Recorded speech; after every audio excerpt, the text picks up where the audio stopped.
we are back. Another week, another Centre Circle podcast. I'm here with Key. How you doing, bro? I'm good, man. Can't complain. The World Cup rumbles on. Yeah, boy. Mashing up my sleep. It was crazy. Gonna mash up mine tonight with that England game, I tell ya. I don't know I'm going to make that, you know. That might have to be a YouTube catch-up tomorrow. I know it's a big game, but... Set my alarm. Got to watch that in real time. I've got work. Oh, yeah, but to be fair, get a nap in and then get out for it. I might try that, but whenever I've ever tried that for, like, you know, like boxing and all of that, I always felt miserably. I feel worse than just staying up through the night. Yeah. Do you know what I mean? But yeah, it's been a hell of a week since we last spoke. There's been some interesting results, and I think the headline is the African nations didn't come to play this tournament. You know, so again, not to harp on, but who was complaining? Was it Mr. Gattuso, or whatever his name was, about how many places African countries had in the World Cup? Yeah. Yeah, there you go, fella. So where should we start? Cape Verde? Yeah, let's start with Cape Verde, man. I mean, it ended up being Argentina 3-2. And somebody who's recording today, but not me, was quick to dismiss Cape Verde. Yeah? I think you were like, it's over. You know, you pack it up. Something like that. I don't know. You can remind the listeners of the verbiage you used. Nah, obviously you're playing Argentina. You think it's going to be an easy victory. However, we saw for the 4 games that Cape Verde played, they came, they were organised, and I think they ripped up the script that was written about them going into the tournament. Second smallest nation ever to make it to the World Cup. They're essentially everyone kind of said they were there for vibes, pretty much. Yeah. On a jolly. Yeah. Just be happy that you're there and like give your fans a good time. But they come away with not losing in 90 minutes in 4 games. They held Spain and Argentina, 2 of the favourites for the tournament, and they only went out on an unlucky own goal with 9 minutes to go in extra time. Exactly. You've got to feel bad for them. And that second equaliser, goal of the tournament. Yeah. I think we're going to be hard pressed, and the way the goals are flying in this tournament, let me not speak too soon, but that's got to be goal of the tournament, because it's not just a goal. I was going to come onto this. What I like about that Cape Verde performance is they didn't go there and park the bus, right? They gave Argentina problems because they were also taking the game to them, you know. They didn't just come there to sit. They were executing their plan really well, and the plan wasn't a back 6. Do you know what I mean? And that goal kind of epitomizes that. Even the build up to the goal, you know. Yeah, I think it was like 13 passes. Yeah, they were moving the ball. They were trying to find space. They were trying to shift the ball quickly to shift Argentina left and right. And he picks up the ball, and I'm expecting a cross or something. I even thought, he's in the, you've got in the box, it's a good position, do something here. And he's not doing that again. And that's no slight to him. But only the very, very, very, very best players score goals like that a few times in their career, right? And the celebration was almost as good as the goal. He said, I'm finding my woman. Where is she? You know, he must have promised her. Yeah, maybe. He must have. Because he's like, if I score, I'm coming to find you. Yeah. And I rate it, man, because you see emotion in football, but again, you don't know the backstory. Like, she might have helped him through something. 100%. And he's like, I owe this, like, I need to share this moment with you. I don't care. Because when I saw him going into the crowd, like, bro, you might get booked. Like, what's going on kind of thing. That's true. Found his woman and hugged her up, man. We've seen and heard these stories before from smaller nations. People are juggling 2-3 jobs to keep going, etc. We got Pico Lopez, the centre-back, plays in Ireland, I believe. His dad's from Cape Verde. He gets a message on LinkedIn. Then ignored it. Because it was in Portuguese, he thought it was spam. So these are all the stories where, that kind of counterbalance the other nonsense that is happening in the US, etc. So great performance. The story, the fairy tale, even though they're out, it kind of lives on. We've been having conversations about the goalkeeper. He's a free agent. There's someone pick him up now. There's other players in that team. There's Pico Lopez himself. Does he Did the agents start knocking on the door? And it doesn't have to be a big Prem team, right? Let's look at some of the places these guys are playing. You know, any kind of elevation in level is a step up. Bonus, You land in the Championship or whatever. It's great for them as footballers, and of course financially it could be a life changer, right? So yeah, Argentina are through somewhat inevitably, but it was tight, man. It was by the skin of their teeth. Yeah, very much so. That would have been a story in itself. Morocco march on. Yeah, Beating Canada 3-0. Yeah, slightly inevitable. Yeah. I think. Yeah, Canada aren't good, are they? Let's be honest. We said that the home nations are doing really, really well in this tournament. I think Canada kind of exceeded expectations. I don't think they would have thought they got to the last 16. But again, like even Jesse Marsch, like he's an interesting guy, isn't he? He is, and like his time at Leeds kind of tainted him a little bit. Yeah. Just in terms of the way he was. But you saw after they qualified for the last 16, like he got them all in a huddle and he was saying, this is for your families, no one expects us to be there. So he kind of brought together that togetherness, which helped them. So fair play to them, but I think Morocco just had a little bit too... I don't think it was a 3-0 game, but yeah, Morocco just kind of finished their chances where Canada didn't really. Yeah, no, agreed. Egypt went through on penalties to Australia. Again, another team that not that impressed by, if I'm honest. I don't know what to expect from Egypt, to be honest. Like they've got a few superstars, like obviously Salah. You've got Marmoush, Trezeguet as well. But I'm just a bit like... Yeah, no, I agree. But they get it done. Do they need to follow the Morocco model? Yeah. A little bit. Yeah, true. And true. I think a lot of nations on that continent need to have a look at what Morocco have done. Agree. And then Ghana went out to Colombia. It's almost like it was now sitting in Algeria, went out to Switzerland. So, look, the teams have done well. More African teams have got through the group stage than ever before.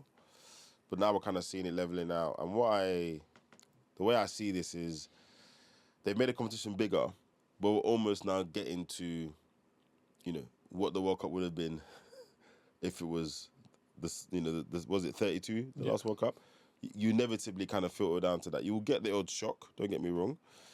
Germany I don't even know if Germany going home was that much of a shock. They haven't been great in the last two tournaments. And they didn't even make the last Euros. There was a recent tournament they didn't qualify for, which was a big thing in itself. So almost filtering to that point. Couple of other great games. Portugal, Croatia. Oof. Man. Ding dong. You were telling me Croatia are not good before the game. Yeah. I still stand by it. Yeah, but I like the way they play the game. So they play with the ball. I know that sounds... Well, of course they do. But, even despite the aging... I don't know what the average age of that team is. It's not low, right? It has to be early 30s, if not late 20s. But they just get it done. And the reason why they're still able to compete is because the way they use the ball well, their movement, their rotation, it was great. And if it wasn't for this sensor in that ball, so for those of you who haven't seen it, it was the 94th minute or something mental like that. Crossers come in. A Croatian player is deemed to have headed the ball to someone who's offside in the back post, and that guy was offside a few times. Annoying. Eventually they scored from it, but to the eye, it doesn't look like he's touched the ball actually, right? And there was a deflection off Portuguese player. But in comes the new swanky ball that's got a sensor in it. The sneakometer like they use in cricket. And apparently, he did touch it. Touched his hair. There's a hair's width, they're saying. I didn't even have the graph on the screen. Yeah. I'm not going to lie. I'm here for it. Because before, that goal would have stood, probably. Because he didn't change direction or anything like that. So if you're the ref looking at that, he didn't touch it. Yeah. And I think you've got to take out a bit of the emotion in it. Because if that wasn't a 95 plus equaliser, if it happened in like the 60th minute, like the uproar's not there in it, just because of the timing, and it would have been like a dramatic equaliser. But the technology's there for these inaccuracies not to happen. Yeah. Touched his hair. No, I agree. I think I didn't know that that's what the sensor was going to be used for. One of the things it was going to be used for. So fair play. So Cristiano marches on. He marches on. So how are you seeing this shape up now? I mean, are France just inevitable? Are they just the Thanos of this thing? Or just... They're the clear favourites. However, if you say Spain, no. I'm just saying. However, they were roughhoused yesterday against Paraguay, and everyone's kind of talking about the game state from Paraguay initially. And the reason why I'm a little bit disappointed about Paraguay is because they didn't play like that against Germany. They came out and they played football against Germany, got a draw, got through on penalties. Fine, but then you turn up, granted, France have got better players, so you might need to adapt. But they've just gone in there and just gone roughhousing and just elbows and off the ball stuff. Me of? You know, back in the day when like Bolton would go to Arsenal. Yeah, man, it was that. or Sunderland. Yeah. And it was like, right, just rough them up. Forget the football, just rough them up. Looking at the kit, it was a little bit like Atletico Madrid, like Simeone's at peak kind of housery Atletico Madrid. Yeah. And then the referee was just like another issue. Yeah. Like how can you have that level of physicality and the fouls, and they didn't get one book in the whole game? Bruv, it must be a free-for-all in the Uzbeki league. But anyway, so I don't think the next opposition of France might play to sorry, but just to that point though. Yeah. I think anybody's game would have been thrown off because they're expecting a certain level of protection from the ref. Yes. So when the other team comes with, I don't want to exaggerate, but brutality basically, if it's not being policed, it will throw you off your game. Yeah. I think lesser teams draw or maybe even lose that game. Oh yeah, for sure. Because there were times where it could have even like the penalty incident, Dembele's got the ball standing on the penalty spot, and the Paraguay player just puts his foot in between him, starts kicking up the penalty spot. I'm like, jeez. But yeah, France showed a lot of character, and they all came out afterwards and said, like, we knew we couldn't lose our heads. And it's funny, like, any incidents, they were just laughing at the Paraguayan players. So like, and that's what annoyed them even more. Yeah. Yeah, just random. So yeah, I think France are the clear favourites. If you get in their face, they might crumble. We'll never know. I think Spain have been the second best team.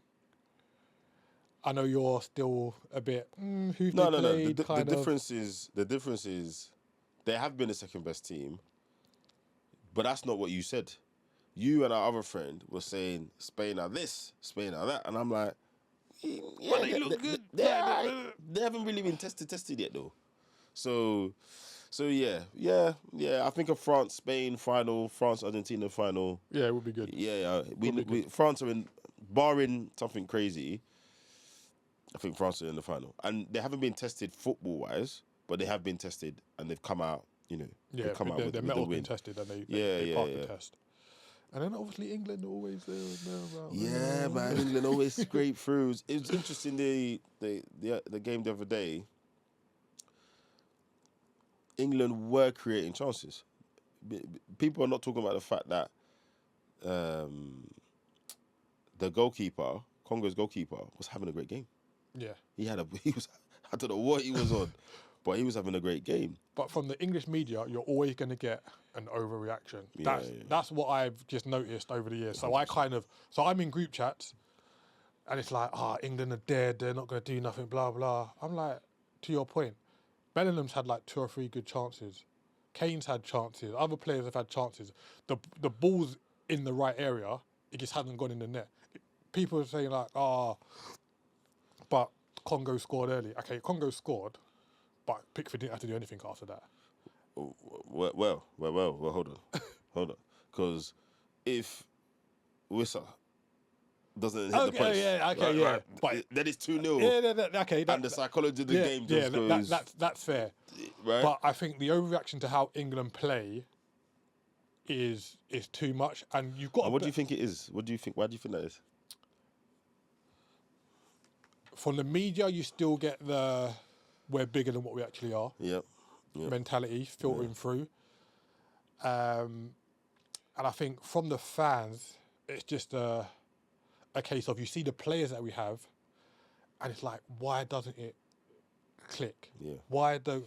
Like, because if you look at that France team, granted, It's funny. It's funny you go to France because I have a theory. Go on. You go to that front three, front four, whoever can come in, amazing. But we were talking like yesterday. Like I put the message in about Jules Koundé. He's a I don't want to say bang average, but he would just be a dependable. He's a middle of the road guy. He would be a dependable Premiership defender. Yeah. Like nothing more like he's replaced Pavard. I think Pavard was like levels above him. Magnon in goal, another standard Premier League. Nah. Magnon is a good keeper. Yeah, but I think he'd been the top 4 team in the Premier. Yeah, Luka Dean, standard Premier League. Fair, so you go through their team and you're like, France do have some exceptional players, but with England, and granted, not all of them are at the World Cup, but you look at the players that England can draw from, and it's like, why are we not there? Yeah, but I think the problem is people overrate the players. So because you're Rashford and you're a big name and you've played here or played there, people will see the France and the Spains, whatever, and then say, well, our version should be doing that. No. Compare him to what you've seen him do, not what you think someone of his CV and his stature and his 300 grand a week should be doing. Because that's not the reality of it, right? You know, so when I sit down and I actually look at the England team, you know, it's kind of doing what I expect. We don't have that many, there aren't that many finesse, creative players. The way we play football and the players that we have, that type of possession game that people want to see, the type of, you know, midfield rotations, all the stuff that everyone loves about France, everyone loves about Spain. That's not the players that England have. And it's not what we've ever done. Like we've never been a team that's dominated and you don't have a coach teams that are on our level. Yeah. Essentially, like the smaller teams, yeah, we should be able to go out and dominate, come away with 70% possession, etc. But when we come up against like the Spains, the Frances, we've never been that front foot team who's kind of pinned them back. And it's like when we don't do that, everyone's like, oh, why are we not doing that? It's like, we've never been. We've never been that team. You should have brought Phil Foden. Well, there's only a handful of England performances against top teams that you can draw from. Yeah, but hold on. But even those top performances, it's still not that style of football. It is largely counter-attacking, hitting them on the. And I don't think there's anything wrong with that. So I just think people need to judge the England team based on the actual players, not what they want the players to be, or not because, you know, Declan Rice should now be Frankie de Jong because Arsenal won the league and won. No, he's good at what he's good at. So judge it on that. Now, have England played well? No, I'm not saying they've not played well. But when you read some of the stuff that people are saying, journalists and fans, I'm like, what measuring stick are you using, bruv? I don't get it. So, and it takes Harry Kane to save us. Yeah. That's what he's what he's there for. He's Harry Kane. He's the guy. Harry Kane. Yes, it would be great to have 3 or 4 players at Harry Kane's level. But that doesn't happen often, if ever. And that's why France are just smashing it through, because they've got 3 or 4 players at that level. But we can look at 10 or 15 years where they didn't have that. So you don't just pluck these guys off the tree. Yes, there are things you can do to make them, and then when you've got them, you need to nurture them. But I think the discourse is a little bit separated from reality. But if you just look at the team then and say, well, actually, has Thomas Tuchel got his setup right? I don't think the Rice and Anderson thing works, personally. I think it's too safe. They don't complement each other at all. No, not at all. And he has to pick one. Obviously, my preference is for Rice. It's not because Anderson isn't good. I think they do different things well. But I think it needs to be like a Rice, Bellingham, Rodgers type approach. Or Rice, Bellingham, Eze. Even though I'm not sure Eberechi Eze has figured out how to be an effective, consistent, on the ball 10 from minute 1 to 90. Like, he will give you a moment, he will give you lots of moments of quality. If he's in front of the goal or has the ball in the feet and there's a pass to play, fine. But there's other elements to being a 10 that you have to do to, you know. And I think just on the Anderson Rice thing, the media are building Anderson up to be an undroppable player. Yeah. And I don't think that's right. And with that creates the Gerrard Lampard conundrum. Yeah. Just because you have two exceptional players, or you're deemed exceptional, doesn't mean they have to play together. Yeah, I agree. And just because, and I don't think, I think Anderson's good, and I understand why City have to pay that 130 million. Right? People are again conflating two different things. Oh, he's not worth it. Forget if he's worth it or not. If you want to go and take a team's first or second most important player, you are going to pay record-breaking prices for them. It's as simple as that, right? But I don't think he's there. He hasn't shown us anything yet. I think he's got the potential to be, but he hasn't shown us that yet. So even in that respect, Rice should be ahead of him in the pecking order. Yeah, and this will be a good building block for him. First international tournament. Yep. All right, let me see where the levels are at and where am I on the base of that. Then you go work with Maresca at City and yeah.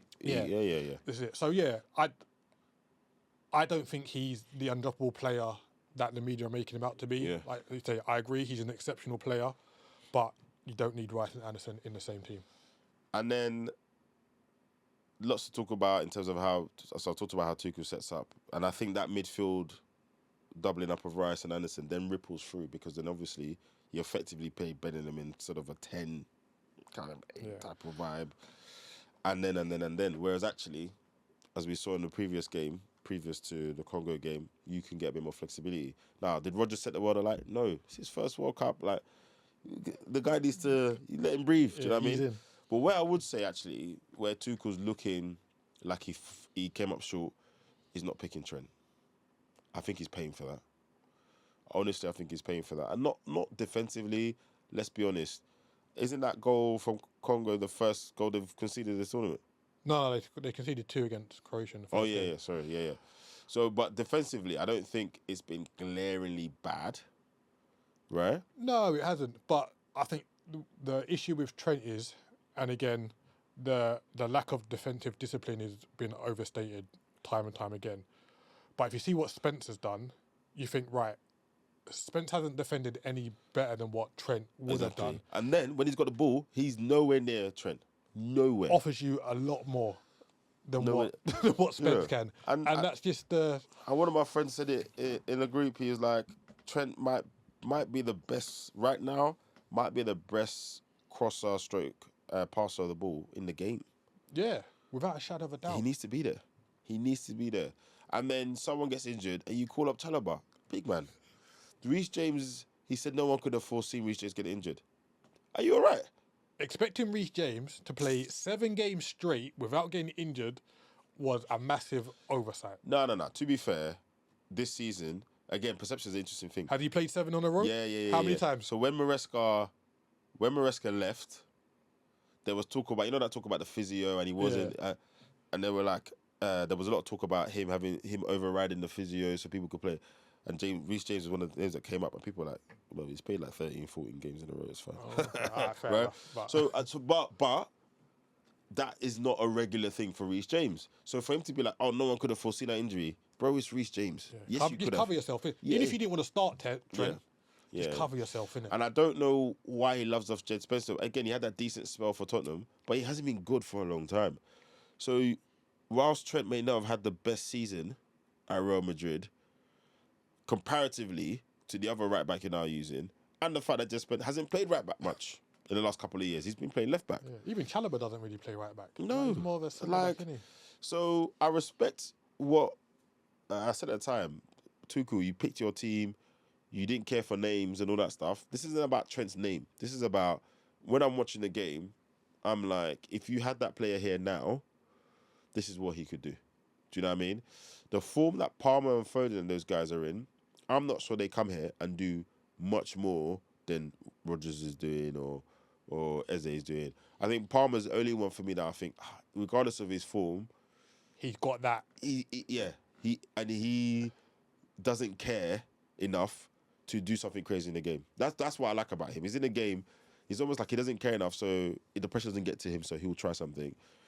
But Tuchel can't pick his World Cup squad. Yeah. And with the whole Tuchel thing, like, I agree with you in terms of I backed him not picking the names, etc. But I think when you go out and play, you've got to make the masses see that you are right for not picking certain players. Yeah. And that goes back to things like the Rice and Anderson thing. So the players you did pick, set them up in a way that's successful. And I don't think he's done enough with his setup and team performances to block out the noise. Yeah. Do you also think there's an element of, for Tuchel himself, this is his first tournament as well? So even for managers, tournament ball is a different thing. Yes, it's a massive learning curve. And what I like, he's very reactive. Yeah. Like I think bar the Ghana game, where he just couldn't seem to tweak it so he can get the performance out of the guys. Like you saw it against Croatia, second half against Croatia, really good. Panama, a bit laboured, but got over the line. And then I don't think there was much wrong with the Congo performance. Other than the first 20 minutes up until the hydration break. Yeah. I think after that, England were the dominant team, creating chances. I don't think there was much wrong with it. Yeah, but 20 minutes is a big slice of the game. Yeah, it is. It's a good quarter of the game. Yeah. But what I'm saying is he sees things. Yeah, and then he's reactive. Yeah. I agree. Yeah. He's not allowed to wait till the 78th minute. Yeah, I hear you. So now the new thing is, the game's at high altitude. Blah, blah, blah. I'm not saying it's not a real thing, and listen, I'm that guy. Don't dismiss it. Yeah, the small things matter. 90 minutes. If it takes you 10, 12, 15 minutes to get to grips with the game because of high altitude, that can mess up the whole show. Yeah, it can. But they went out there earlier than they would have if they were playing it's not enough time, in man. the States. It's only 2 days, bro. I know, but I don't think people go out a week before to these places. I don't think it's a bigger factor as what everyone is making out. I'm really don't. To see what the guys say after. Like when the players do the press conference after, I'm really interested to see what they say about. Yeah, it will be a factor, but I don't think it should be a difference maker. Yeah. So what's your prediction? If England lost, I wouldn't be surprised. I would say it like if they do, but I think. England are better players than Mexico, and that's not like an egotistical thing. They're not great. Yeah, come. Raul Jimenez is their leader. Is their main guy in it. Yeah. So, England should win this game. I don't think it'll be pretty. I think it'll be a lot like the other games. It won't be pretty, but England should come out on top. But if they don't win this game, I don't think the fallout should be as dramatic as what it will be. Yeah. If they don't win this game, it's going to be absolute murder. Shouldn't have got this German. Shouldn't have picked this player. Well, it's funny you say that. I'm seeing comments, and I know social media is like the lowest barometer of any kind of common sense. But I'm seeing stuff in there. People are like, "Yeah, this is why a German manager doesn't work for an English team." Someone said to him, "They won, They won the game. What's not working? They had the World Cup. They won the game. What's not working? They've won every game, no? No, bar Ghana. Bar Ghana, yeah. Guys. It's good. It's fine. And that's not because he's German. Because we've had English managers before and done nothing. I remember Spain drew with Cape Verde. Anyway, it's just madness. So, yeah, if England win this game, absolute meltdown. Absolute An meltdown. unnecessary meltdown, I believe. But there should be sufficient criticism. You've gone and... of course. Because the counter argument is you've got this collection of players. Harry Kane's doing what he's doing, better than Real Madrid, Premier League champions, Champions League finalists. So Tuchel should, rightly so, get the criticism for not building a team that can win out of that collection of players. Yeah. And then ultimately you have to say, if it doesn't meet the objectives, and I'm sure what the FA would have said, getting to the final is the objective, then you can criticise. Then you can say squad selection didn't work as well. Yeah, it depends if they do lose, how they lose. Yes, agreed. Yeah. We'll see. We will see. And, we'll get to that point now where the usual tournament conversations around player movement has started. So we know every tournament, and it's even more for the World Cup, someone has a great 6 weeks now, and then they get a move. And then we're like, yeah, we're not seeing the same player that was at the World Cup. That was going on. So do you think now teams are savvy to it, or the vibes are still carrying? Because the Cape Verde keeper is the one everyone's talking about now. He's had a great tournament. He's 40. He's a free agent. Just left the team in the second division in Portugal. And when WhatsApp groups I've seen on social media, yes, someone should pick him up. You know, who's going to give him a deal? Yeah, you just got to do your due diligence. Because, like you say, this can be a false narrative. Like, as a Liverpool fan, I was burnt by El Hadji Diouf in 2002, 24 years ago, and it still hurts my soul to the core. To the core. Well, James from Colombia, was he a successful post-World Cup? Even like as recent as Cody Gakpo, we bought him after the Qatar World Cup. Yeah, mad. Like, these things happen, and I think you shouldn't buy someone just based on their performance in the tournament. You've got to go around, look at the tapes, etc. Because if you take Buardi, amazing first game against Brazil. Heard nothing from him since. Yeah. I know, like, he's only 18, etc. And even Diomande. Well, hold on, but see, just on that though, yeah, we've not heard any press and all that stuff about him because they've moved on to the next story. But have you watched games and you felt like he's been quiet and he hasn't played as well? Yeah, because like when you kind of someone picks up on the radar, you keep an eye out for them, and I was like, he's not really doing it. Even Diomande, like, he was seen as like the heir to the throne for Salah. Yeah. Come to Liverpool, looks like he might go to PSG now. And they're saying that's going to be 100 million euros. Yeah, and like obviously stats don't kind of tell the story, but apparently he didn't have a shot on target in the whole tournament. And you're like, for someone who's kind of got this much furore around them, you'd expect at least one shot on target. So I think teams are wising up a little bit to it. Obviously, there are going to be some players who get moved because they were being looked at before the World Cup, etc. But just based on tournaments, I think, clubs are a little bit wiser. You got a few free agents, right? Because who's John Stones is a free agent, no? Yeah, John Stones, Salah.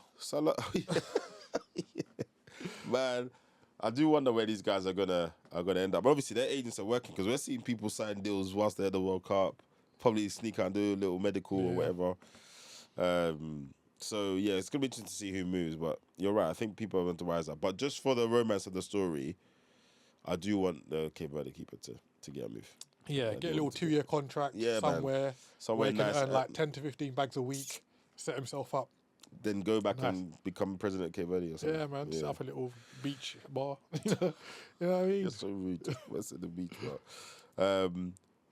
But back in the UK, moves are happening, as I said. Tyreek Jules to Everton. Didn't see that coming, but I like that story because you go on loan, you do well, you earn a move, and I've been having an argument for basically a year with Arsenal fans about Ethan Nwaneri. This is an example of what I'm talking about. Go on loan, play your games. You will say, Everton is a step down from Chelsea. It's not a step down if you're not playing, mate. You're not stepping down from anything. This is it. He played on loan there. Moyes clearly likes him, was taken to him. Will he play at Everton? Who knows? But they spent the money. They bring you into the squad. You got more of a chance as well. Yeah, it's an opportunity. Yeah. Go and play. And yes, I'm only a fan. I don't know the ins and outs. But some of the facts are undisputable. For what people say Nwaneri's talent is, for the investment Arsenal made in him, he must be a good player. He needs to play games. Just go and play games. Yeah. And he was unfortunate that De Zerbi got fired not long after he arrived at Marseille. Yeah. But I think a good Premiership loan this season for Nwaneri will do him wonders. I agree. At Brentford or something, I don't know. Someone who's going to play. Yeah. Every week. Fernandes to Spurs. Big money signing. 85 million. Third team in 3 years. Football's mad, you know. Southampton to West Ham. West Ham paid about 30 odd for him, didn't they? Yeah. That's mental. But you come... But, again, you come and... you perform in the Premier League. You outperform a poor team. And this is where stats do the other job, right? So they would have looked at that team. You know, they got all these analysts. They would have looked at all these pass completion, his forward passing, all of this stuff. And then they'd be like, hold on. Yeah, I think it's a good signing. Even in that team, you've done that. So, yeah, you're going to pay around the market for that. And it is 85 million. I can't lie. It pains me to say. Spurs are showing good intent. People are saying they're desperate. I don't see it as desperation. I see it as them finally doing what they should have been doing all this time. Addressing issues. Yeah. I agree. And I've seen a few Villa and Newcastle fans kind of complain about Spurs finishing 17th twice in a row and then being able to go out and spend this kind of money. How's the two correlate? But you've got to look at what Spurs do off the pitch that enables them to spend for players on the pitch. And you look at Villa and Newcastle. Aston Villa are essentially the biggest club in Birmingham. Yeah. Birmingham's the second biggest city in the country. Yeah. They should be doing as much as they can off the pitch to bulk revenue. Newcastle, one club city, 55,000 capacity. What are you doing off the pitch to generate money? Obviously, you're not gonna get the same income as a club based in London. That's fine, but you've got to do what you can. You're commercial people. That's what you employ them for. How do we generate money off the pitch? And if you're not doing that, you can't complain about other teams being able to do so. And guys, let's remember, a couple of seasons ago, it was Aston Villa that was walking around with a money gun, right? That's why they had the PSR or supposed PSR issues or not after. But they were the ones walking around buying this person, buying that person, Tillemans, this, that, da da da da. So you can't do that every season forever. It's not sustainable. So everyone should stop pocket watching, innit? If they do something wrong, they'll collect their fine like Chelsea and everybody else. But we can't criticise them all this time for not doing stuff, and then now they're doing it. Everyone's got something to say.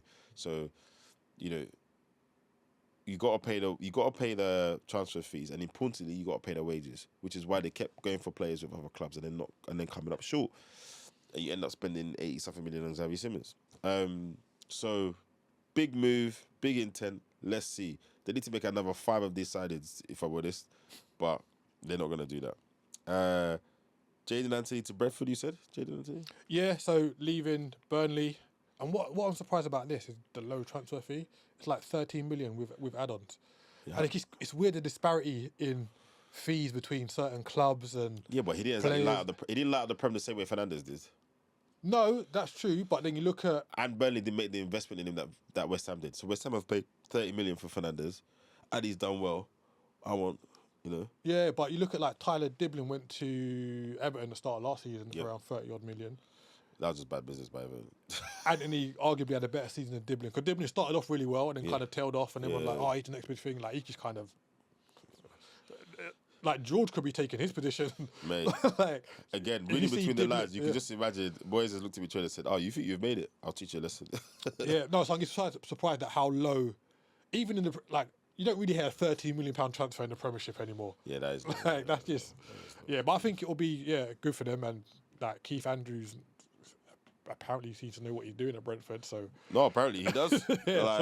I'm really apologising. I'm not apologising again. But he does. He clearly does. And then lastly, Monga to City. I know he's only 16 or whatever, but it's another example of the kind of arms race for young players.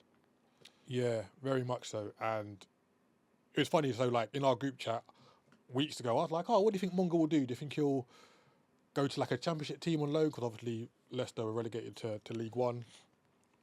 And me and Isaac were like, like a good championship team might pick him up. And then it turns out that Arsenal were interested. You're like, okay, that makes sense. Like, you see the talent that's there. They want him as someone for the future. And apparently the fee that was agreed or bid by Arsenal was around 6.5 million with a couple add-ons.